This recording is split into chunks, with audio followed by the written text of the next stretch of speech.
Well, I was honored to be asked to preach this morning. I was, till I saw something on the internet that I will read to you now from Stuff Christians Like. Anybody seen this site? Stuff Christians Like. The everyone is going on vacation, anything goes sermon, aka tomorrow. It's a poorly kept secret that when people are out of town or there's a big holiday or it's summer that your church is going to do things a little bit different. That is, with a large portion of the congregation out on vacation, they might mix it up a little bit. For instance, a lot of churches, the younger ministers are asked to preach because the senior minister knows that it's a lot safer for some rough around the edge minister who might say something crazy to 400 people rather than 800 people. I was honored till I realized that I have been selected because there's less risk on today. So what's your problem? Obviously, I've got plenty that are known by others. I grew up before the age of a lot of heavy medication. This was back in the 70s. So a lot of you grew up around the same time. We're a fairly medicated society today, right? Pretty medicated. Just about anything you want to cover up with some medicine, you can go and get it. Now, before I get into this too much, understand that I know there's a huge difference between clinical and coping and convenience. When we're clinical, we need medication. When we're coping, it's a little bit questionable. But when it's just convenient, we really just don't need it. Now, chances are pretty high, I'd say upper 90 percentile, that when I was growing up, I needed to be medicated. I don't think there's much doubt about it, but it didn't exist. It just wasn't around. I don't know what I would have been on. I was a moving target anyway. Chances of anybody catching me for long enough to medicate me would have been a challenge. They wouldn't have given me Ritalin. They would have used an elephant tranquilizer. There would have been teams sent out after me. We see him in quadrant 3. I've got him. He's down. He's down. We use 2 doses. It's probably 10 minutes, worth 10 minutes. That's it. That was my issue growing up. Now, some of that spilled over into adulthood, but obviously today, I'm very stable. So we can tell that there's been a big move. It's been a big move since those days. Listen, we've all got problems. We've all got issues. What's hard is trying to keep those covered up. That's where all our energy goes as we look out here in the world and it seems like everybody's normal. But they're not. Turn to the person next to you and say, you're a weirdo.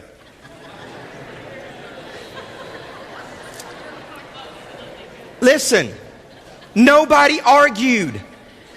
Nobody argued with you, right? You said that to them and they didn't go, no, I'm not. They're like, hey, that's it. We've all got problems. We've all got issues. Well, this morning, we're going to begin by looking at Gideon's problems. Gideon had some problems. Turn to Judges chapter 6. And if you got your Bible, follow along. You can use your phone to follow along if you want to do that. None of the passages are going to be on the screen. And none of really the major points are going to be on the screen. So when you take your outline out, write down anything you want. Anything that strikes you, anytime that you say, that's me, write that down. I'm not going to formulate all of your thoughts this morning because I don't even know where they're coming from at this moment. So Judges 6. Again, the Israelites did evil in the eyes of the Lord. The Israelites did evil when? Again. All right, so this is their pattern. They've got a pattern of doing things. They've got a pattern of having problems. I think we do too. For 7 years, the Lord gave them into the hands of the Midianites. And so the Israelites prepared for themselves shelters and mountain clefts and caves and strongholds. Verse 6, Midian so impoverished the Israelites that they cried out to the Lord for help. When the Israelites cried out to the Lord because of the Midian, He sent them a prophet who said, this is what the Lord, the God of Israel says. I brought you up out of Egypt, out of the land of slavery. I snatched you from the power of Egypt, from the hand of your oppressors. I drove them out before you and gave you their land. I said to you, I am the Lord your God. Do not worship the gods of the Amorites in whose land you live. but you have not listened to me." The angel of the Lord came and sat down under an oak tree in Ophrah that belonged to Joash, where his son Gideon was threshing the wheat in the winepress to keep them from the Midianites. And when the angel of the Lord appeared to Gideon, he said, "The Lord is with you, mighty warrior." "But sir," Gideon replied, "if the Lord is with us, why has all this happened to us? Where are his wonders that our fathers told us about when they said, 'Did not the Lord bring us up out of the land of Egypt?' But now the Lord has abandoned us and put us into the hand of Midian." Verse 15. "But Lord," Gideon asked, "how can I save Israel? My clan is the weakest in Manasseh, and I am the least in my family." Gideon's problem, he's surrounded by this stronghold, by this army. The entire Israel is impoverished and they're weak and they feel helpless. And he is threshing out the grain in the wine press. Because Midian, if they were going to be looking for wine, they would look in the wine press. So Gideon at least is a little bit smart, right? He said, "I'm going to hide in the wine press with the wheat, with the grain, and we'll protect it." And so the angel shows up and proclaims, "Mighty warrior." But Gideon says, "What's going on? Why have we been abandoned? And on top of that, I'm from the weakest tribe, and I'm from the least within my family." Have you ever felt like that in the kingdom? Have you ever felt that you're the weakest? Have you ever felt that somebody else's faith is strong and we have testimonies of things that happen and you're like, "Well, that hadn't happened to me"? And somebody gets up and talks about their faith in the Lord and you're like, "Wow, I don't feel like my faith is very big." Or we read passages where it says that the Lord was amazed by their lack of faith. Or passages where it says, "O ye of little faith." Or passages that say, if you had faith of the grain of mustard seed, you can move the mountain. And you're like, "My mountain isn't moving. My mountain seems stuck. I must not even have mustard seed faith." Have you ever felt small? Have you ever felt little? Have you ever felt powerless? Have you ever felt like your life was overwhelming and you just weren't able to push through and you weren't strong enough and you wondered where God was? And Gideon says, "Where's God? I'm hiding in a wine press with wheat. Where's God? Where are his promises? Where are all these stories that I've heard about? All these things that he did for everybody else that he's not doing for me and he's not doing for us. What's going on? I don't get it. And I don't know why you're talking to me, because if something was going to change, you wouldn't talk to me, God. You'd talk to somebody who was stronger, somebody that was more powerful, somebody that didn't have all these problems. Right? You ever feel that way? Raise your hand if you've ever felt that way. Yeah, I think most of us have. It's the way we feel, powerless and weak and small. But there's God's promise, and in your handout it may say God's prescription. Verse 14, the Lord turned to him and said, "Go in the strength you have and save Israel out of the Midian's hands. Am I not sending you?" Verse 16, the Lord answered, "I will be with you, and you will strike down, and we will strike down all the Midianites together." God's promise or his prescription is not, "All right, Gideon, here's the deal. We're about to put you in faith training camp. We're about to send you off on a faith retreat. We're about to get you on a 30-day Bible study. We're about to sign you up for 24 hours of prayer." He says, "Go in the strength that you have. Go in the strength you have. That's all I need, is the strength you have. All I need is that you're willing to go out in the little bit that you've got. I don't need you to change before I use you. I don't need you to have this strong measurement. I don't even need you to believe in yourself. I only need you to believe in me. Go in the strength that you have. I'm going to be with you, and we will defeat them together." Now, this is a pretty good rallying cry, right? And if it was us and the Lord said that, we would have the expectation that we should be filled with this mighty faith, right? And from this point on, we're going to go out and do some crazy stuff for God, and everything's going to work out, and everything's going to be fine, and we're going to be on display as this mighty person of God, and everybody's going to be going, "Wow, look at them. Buddy needs to call them up, get them for a testimony. It's getting crazy. Look what they're doing. But guess what? That's not Gideon's story. Gideon's story is not this story of from this point on that he got the command, he's suddenly so filled with faith that he goes around saying, got a vision, had a one-on-one with God, gave me an assignment, and now I'm rocking it. Y'all better step back. It's about to get crazy. Isn't that what we expect, though? Aren't we expecting to get that voice from God and suddenly we're filled with this power and all of our fear vanishes and all of our problems vanish and suddenly it's all good? Well, check this out. Assignment number 1, verses 25 and 26. That same night the Lord said to him, take the second bull from your father's herd, 17 years old, tear down your father's altar to Baal, cut down the Asherah pole, then build a proper kind of altar to the Lord your God on the top of its height, using the wood of the Asherah pole that you cut down. Offer the second bull as a burnt offering. So his assignment is to tear down and build. Tear down the false gods, build up the real God. So that's his assignment. Now notice what he does in the next verse, 27. So Gideon took 10 of his servants and did as the Lord told him. Sounds awesome. But because he was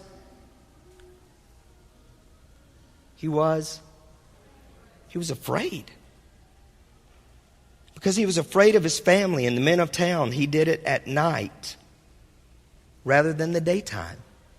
So his assignment was go and tear this stuff down, build it up for God. His action was, he was obedient, but he did it at night because he was scared. He didn't get a voice from God and suddenly he's like, all right, fellas, listen, got the voice, it's daytime, we got to do this bold. We got to do this strong. We got to do this in a way that's so visible that everybody knows that this is God. Instead, he's afraid. Now, he's obedient, but he's afraid. Just because we're obedient to God does not mean we're not going to be scared. It doesn't mean that we're not going to be afraid. It doesn't mean that all the pieces are going to fit together and suddenly we're filled with this spiritual force and we go forward like nothing can hold us back. It's said that people who give their lives on the battlefield and are held up as honorable and held up as brave, and others who ended up making it through the battlefield, when they're interviewed and they are asked, how brave how did it feel to be so brave before you committed that act? Or how brave was your friend before he gave his life? And almost across the board, they say we weren't brave at all. We were terrified. We simply did what we knew we had to do. We simply did what had to be done. And so we hold up people in esteem thinking they've got all this bravery and all this courage, but often it's fear in the middle of doing what they have to do. Being obedient to God does not mean that it's always easy, and it doesn't mean that it's always fearless. So yeah, Gideon was obedient, but he was afraid. All right, second assignment, 33 through 35. Now I'm skipping over a lot of passages. I'm going to trust y'all to read that this week. Now all the Midianites and Amalekites and other eastern peoples joined forces across the Jordan and camped in the valley of Jezreel. Then the Spirit of the Lord came upon Gideon, and he blew a trumpet, summoning the Abiezrites to follow him. He sent messengers throughout Manasseh, calling them to arms, and also to Asher, Zebulun, and Naphtali, so that they too went up to meet them. Assignment number 2 came through the power of the Spirit, is a call to arms. The second assignment was a call to arms. All right, so here's Gideon, mighty warrior, hiding in the wine press, sneaking around at night to fulfill the command, and he blows the trumpet because of the Spirit of the Lord. I don't know if you've ever had the Spirit of the Lord come on you, but I'm imagining that there's a lot of confidence in the middle of that, right? There's a lot of feeling of I'm excited to be doing exactly what I'm supposed to be doing in this moment. Have you ever done something that you felt like really wasn't you? It was out of your character. You talked to a stranger you normally wouldn't have. You stopped and helped somebody on the side of the road. It wouldn't normally be anything, but you felt that the power of the Lord was really calling you to do that. And so you went and did it. And so Gideon blowing the trumpet was not in Gideon's personality. This was against his wiring. So the Spirit of the Lord was on him, and he blows the trumpet, and he assembles this army. It's time to go to battle, right? It's time to get out there and do some great stuff for God, right? You know, at this point, surely Gideon's making this breakthrough because he's actually felt the power of God on him. There can't be any turning back. Verse 36, Gideon said to God, if you will save Israel by my hand, as you've promised, look, I will place a wool fleece on the threshing floor. If there is dew only on the fleece and all around the ground is dry, I will know that you will save Israel by my hand, just as you said. And that is what happened. Gideon rose early the next day. He squeezed the fleece and wrung out the dew, a bowl full of water. That's pretty cool, right? I mean, he's had the Spirit of God on him, but he's like, don't know if I'm ready. I'm going to need a little fleece. Have you ever felt like the Lord's calling you to do something, but you're like, we better test this out. We better, pray, Lord, if you really want me to do this, I'm going to need more of a sign. Anybody? All right, a handful of folks, others like, yeah, but, I'm not going to admit that in public because that would seem odd. I've done that. I'm like, Lord, if you really want, I need something specific. I need to see something because this is so outside of my nature. I'm not going to do this otherwise. This is the guy in the wine press. This is the guy that's the least in his family. It makes sense that he asked, even though you would think by now, having been commissioned, having heard the voice of God, having received the power of the Spirit within him, you would think he'd just go out and get the army cranking. But he doesn't. But now he's got the fleece. And the ground is dry and the fleece is wet and he squeezes it out. I mean, that can't be anything other than God, right? Right? Gideon's ready. Gideon's like, don't be angry. Let me make just one more request. Allow one more test with the fleece. This time, make the fleece dry and the ground covered with dew. And that night, God did so. Only the fleece was dry. All the ground was covered with dew. What? What in the world? At what point does God go, get it? Listen, you felt my Spirit. You've heard my voice. I did the dry ground, the wet fleece. That's enough. But what's God do? Okay, if that's what you need, that's what I'll do. And he does it. And so the next chapter is about the actual battle. Verse 7. Early in the morning, Jerubbaal, that is Gideon, and all of his men camped at the spring of Harod. The camp of the Midianites was north of them in the valley near the hill of Moreh. The Lord said to Gideon, you have too many men for me to deliver Midian into their hands.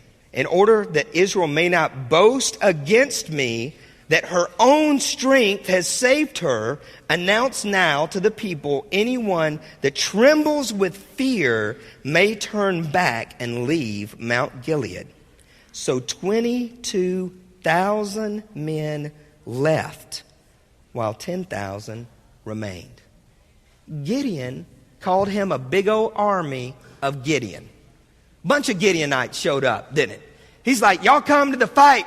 Gideon attracted a bunch of folks just like him. God says, if you're scared, just go home. 22,000 leave.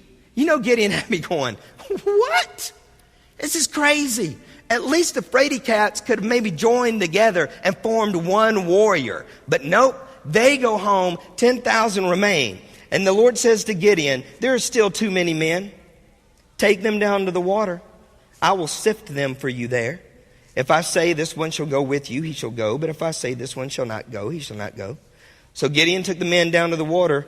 There the Lord told them, separate those who lap the water with their tongues like a dog from those who kneel down to drink. 300 men lapped with their hands to their mouths. All the rest got down on their knees to drink. The Lord said to Gideon, with the 300 men that lapped, I will save you and give the Midianites into your hand. Let all the other men go, each to his own place. So Gideon sent the rest of the Israelites to their tents, but kept the 300 who took over the provisions and trumpets of the others. They went from what, 30,000, 32,000 down to 300? Now, if you're in camp and you're 300 and there's provision for over 30,000 people, you're getting a good picture of what your chances are. You're getting a pretty good feeling that things are not going to go well. Now, you're not going to go hungry. There's plenty of stuff to eat. We got 30,000 folks worth of food, but the plan was in their mind to get 30,000 out there for the battle, and there's 300 left. How are you feeling about now? You feeling strong? You feeling like you can do it? Are you feeling like we're in trouble? We're kind of in trouble. You know, each of us can have like 1,000 swords each. You know, we can do all this ourselves, right? No, they got to be panicking. And listen to what the Lord does next. Now the camp of Midian laid below him in the valley. During the night, the Lord said to Gideon, go up, go down against the camp, because I'm going to give it into your hands. And listen to this. I love this scene. If you are afraid,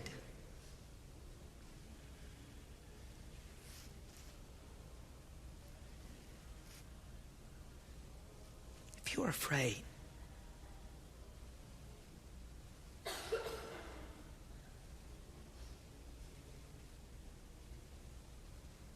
he doesn't say, by now you shouldn't be afraid.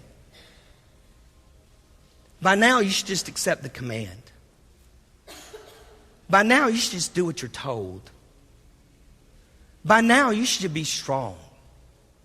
Some of us have been in the Lord a year, some of us 10 years, some of us 20 years, some of us 30 years, some of us 40 years, some of us 50 plus years. Raise your hand if you've been in the Lord, been saved for more than 50 years. That's a pretty good number.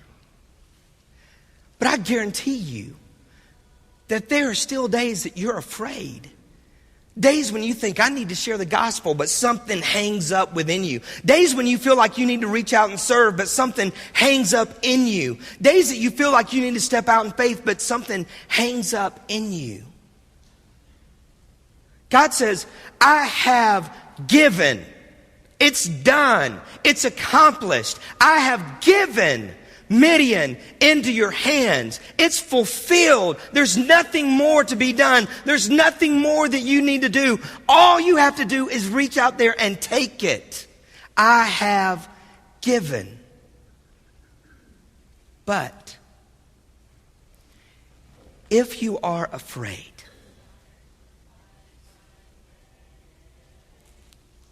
if you're afraid to attack, go down to the camp with your servant Purah and listen to what they are saying.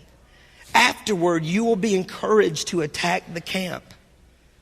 So he and Purah, his servant, went down to the outpost of the camp. The Midianites, the Amalekites, and all the other eastern peoples had settled in the valley, thick as locusts. Their camels could no more be counted than the sand of the seashore. Gideon arrived just as a man was telling a friend his dream. I had a dream, he was saying. A round loaf of barley bread came tumbling into the Midianite camp. It struck the tent with such force that the tent was overturned and collapsed. His friend responded, this can be nothing other than the sword of Gideon, son of Joash, the Israelite. God has given the Midianites and the whole camp into his hands. And when Gideon heard the dream and its interpretation, he worshiped God. So God's assignment was go and take the camp. The action that Gideon took was to go and eavesdrop. His action was to eavesdrop. God said, hey, I've given it to you, but if you're afraid, you don't even have to go to the camp alone. I will send a friend with you, and you can go and listen to what's being said. Now, most of us, because we're kind of spiritually arrogant, and most of us want to act like we got things together. So if the Lord had said, hey, if you're afraid, go down to the camp, most of us would be like, go down to the camp. I trust you. Lord, I trust you. We'd come in here, we'd sing, we'd raise our hands. About 3 of us would clap. We'd be like, I trust you. I trust you. Inside, we're scared. God said, I'll give you an out. Go down and just listen. We'd be like, God, I trust you. Why? Because we don't want to look bad spiritually. We don't want to look untrustworthy. We don't want to look like we don't have faith. This is the leader of the army. The leader never wants to look weak. The leader never wants to look less than. But Gideon's like, Pura, let's go. Let's go. He didn't fake it for a minute. He didn't say, God, I just trust you. He didn't say, Lord, I trust your word. I don't need to listen to the words of man. You know, we'll even feel guilty sometimes. We'll pray to the Lord about something, but we're unsure, so we'll call somebody and say, well, what do you think about this? I'm working on this decision. And us preacher types might even say, why are you going to your friend for counsel? You need to just listen to the Lord. That sounds spiritual, doesn't it? Just listen to the Lord. You quit asking other people. God's like, go and ask some other people. You don't trust me? Go ask somebody else. We'll try to find your confidence. He goes down, he listens. And when he hears not God's word from God, but he hears God's word through man, it says that he worshiped. Finally, there's a moment. Finally, there's the breakthrough. He worshiped. He worshiped. He goes back to the camp. He says, get up. The Lord has given Midian into your hands, dividing the 300 men into companies. He placed, listen, they're about to go to battle.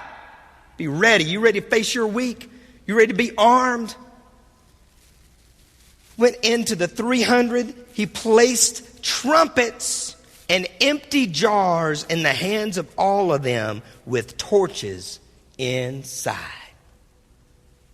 All right, y'all go take the camp. All these swords that are laying around, all these shields that are laying around, forget it.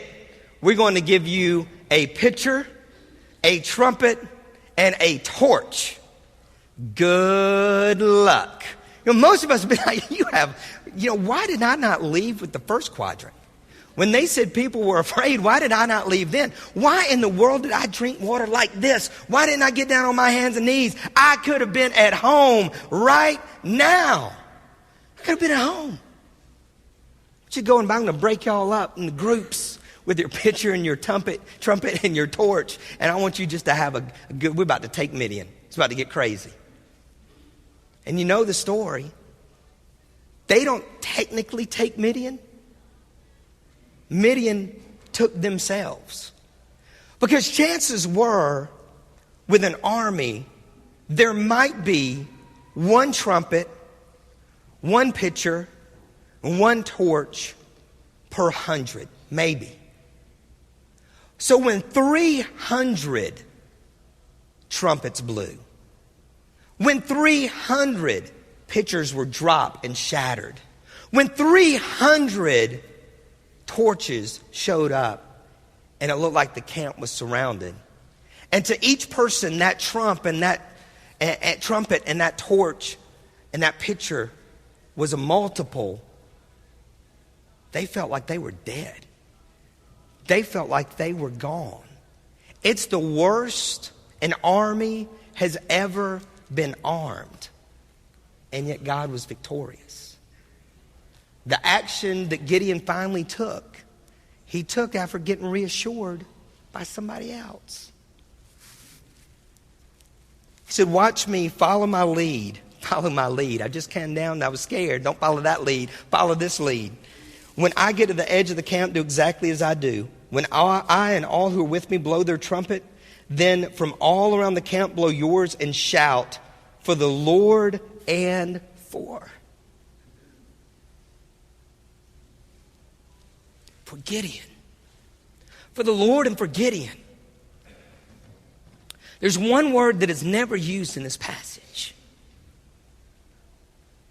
God never called Gideon a coward. Never. And when Gideon said, for the Lord and for Gideon, God didn't break in and say, Gideon, come on, man. We've had a tough time. It's taken a long way to get you here. Don't shout your name out. Your name needs to be quiet. Just shout my name. For the Lord and for Gideon. And they win. Because of God's power, they win. And Gideon goes on to be a great leader, a great judge for the Israelites. He goes on to do great things by God's power. But this isn't one of those stories where we just track this great man of God who took every step right and his faith was so bold. He questioned almost every step of the way. And God led him. Down at the bottom of your sheet, it says, what's your problem? What's your problem? I want us to think on that just a minute. What's your problem when it comes to why you're not as obedient as you need to be to the Lord? What's your problem? That you're not out there fighting for the Lord as much as you feel like you need to. What's your problem? What's your holdback? What's your reluctance? Is it lack of faith? Is it imperfection? Is it feeling too sinful? Is it feeling unforgiven? Is it you've got something against somebody else? What's your problem? What's the holdback? I think we all have that, guys. I do. I feel weak. I feel small in the kingdom. I don't share my faith the way I should. I know what my problem is. What's your problem? Write that down. Look at that blank and write that down. I'd encourage you to write it down physically. If not, at least write it down mentally. Let's think about that a minute.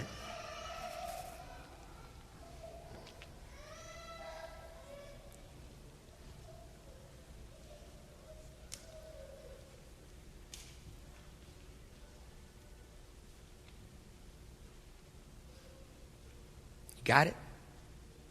Got your problem? God says I can use you in spite of that, and I want to, and I'll call you. And if you need reassurance, I will reassure you. I'm not going to discredit you because you're not as strong as you want to be. You're not as powerful as you want to be. So whatever your problem is, God says, I'm going to take care of that. We're about to sing a few songs together. And these are songs that really speak to God's power because it's not about our strength. It's not about how strong we are, how good we are, how powerful we are, but it is about Him. The Midians were destroyed not because Gideon was a good leader. Midian was destroyed because God is a great God. He can use us in spite of ourselves, in spite of our problems. So as we sing these songs, if you want to confess something this morning, you want to be prayed over this morning, we want to pray for you. If you want to be saved today, there's no greater power than the power of Jesus Christ to rescue us. Or if you want to sit there and sing and praise God, I want to encourage you to release it. I want to encourage you to sing about His strength and His power and His authority. And I want you to claim that this morning in the middle of your problems. And I'll do the same. If you have a need at all, come forward. If you want to sing and praise right where you are, let's do that. Let's stand together and sing.